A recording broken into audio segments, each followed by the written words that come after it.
first I thought we could talk a little bit about something that happened this past Wednesday. A whole lot of people traveled to Washington, D.C.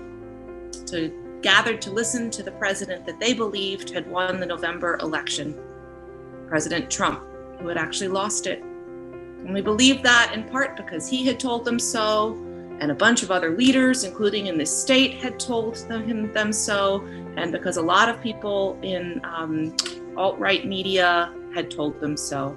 And this president spoke to this crowd of people. And they heard from him again that the election was stolen. And they heard from him again that something awful is happening, something awful that needs to be stopped. And they heard him ask to go do something about that. And many of those people then went to the Capitol building where our lawmakers were meeting to certify that, yes, Joe Biden had won the election and will be the next president. And then this crowd, this mob of people, threatened the people working there. They broke in. Some people died. The lawmakers had to stop making the laws. They had to go hide. And this was a really scary day and a really important day.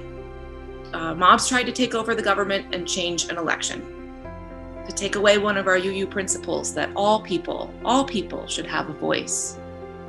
And you may have seen by now that this didn't just happen by accident. So for months, people have been planning to go disrupt the election process with violence. Some people have been planning that. And for years, white supremacists, people who believe this lie that white people are better than people of color, have been recruiting other people to believe the same thing. They've been organizing. And many of those white supremacists were there at the Capitol and had been open about going to the Capitol and planning to do that. And yet our leaders did not take enough steps to stop them. Why not? Because a lot of us have been very worried about this happening for a long time now.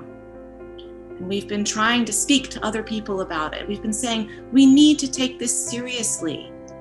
These words that are being spoken, these words of hate, these lies, they matter. They're gonna have an impact. We need to do something. Those of us who love democracy and want a better world for all of us, we also needed to know that there could have been some really hard, some violent stuff happening, some insurrectionist coup type of stuff happening that we're not used to thinking about happening in the United States. So something that came up in children's worship today was the question of why people died, why there didn't seem to be very much planning or preparation in place when there have been so many warnings that some of this might happen. And I thought it was a really good question to come bring to all of you. How could it be that so many of our leaders, and maybe even really some of ourselves, right? A lot of us were surprised by this, did not seem to really truly imagine that something like this was going to happen. Even though so many people have been warning about white supremacist violence and insurrectionist violence for years. I think it's actually a good month for the theme, our Soul Matters theme, to be imagination. Because part of what this question is a question of why have the imaginations of so many people in the United States not been imagining that this would happen, not been ready to stop it. So I want you to keep that wondering question in mind. But for now, I have here, and this is the part where you come up to your screens, a piece of paper, a little simple piece of paper. And I invite you to look at the dots and try to count them. How many dots do you see? I can kind of see 1, 2, I hear someone said 5. Okay, so we've got sort of between 5, 4, and 7. Well, now I'm going to pull up the red cellophane that's here. What do you notice? What do you notice? Well, I notice a big green dot. I didn't see before. We have a lot of people seeing more than they saw before. I'm gonna put it down again. And now up.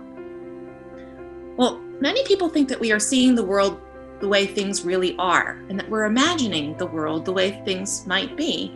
But it's really like we are seeing the dots through this red cellophane. And worse, we may not even know that there are dots that we are not seeing, or things that we are not hearing or feeling if we aren't people who see. So we may have learned in school that America is the greatest country on earth.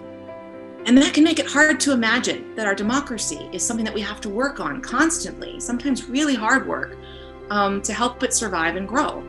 Because it can mean that it's hard to imagine that it could be seriously threatened. But it can be seriously threatened. And so we must work to lift the red cellophane of American exceptionalism away from our imaginations, our own imaginations, and the imaginations of everybody around us. We may have learned, though maybe not quite in so many words, that white people aren't usually very dangerous, especially when they're doing political things. We may have even learned that the police are mostly there to protect people against violence from, let's say, Black Lives Matter protesters.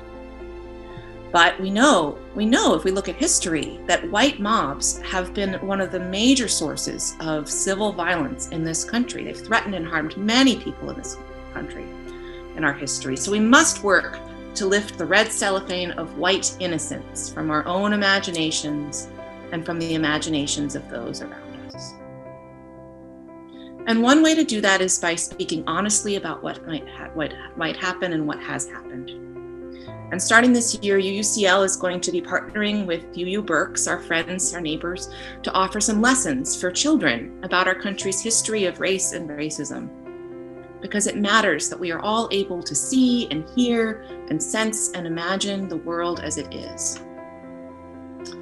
So I have some wondering questions for you. What have we perhaps imagined might change when the inauguration happens on January 20th? Do we need to lift any red cellophane from that imagination? How can we imagine ourselves actually making a transformative impact rather than waiting for a particular leader or one event to save us? I also wonder, what beautiful things do we miss when we have the red cellophane covering the dots?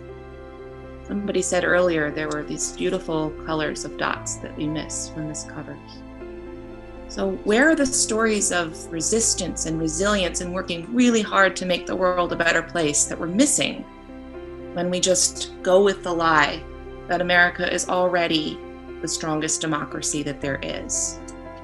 And how can we become some of those people who are working hard to make this country live up to its promises? Seeing more clearly or hearing more clearly is often not very easy. But the good news is that it's something that we can all do. We can all ask questions. We can all listen to the people who have been saying things that are true, even if they're hard to hear. And we can all be very careful observers and imaginative imaginers. And we can all love one another. And this community is a community that loves one another. Families are families that want safety for their kids. If you are a kid listening, know that part of the strength of Unitarian Universalism is that we are not only working for a better world for each other, we're not only here to help each other feel safe and look out for one another, but in making a better world for everybody and helping our imaginations for everybody, we're making everybody safer too. And so I want you to know that the adults in this community will do their very, very, very best to make sure that this is a safer and better and more democratic place for you to be in.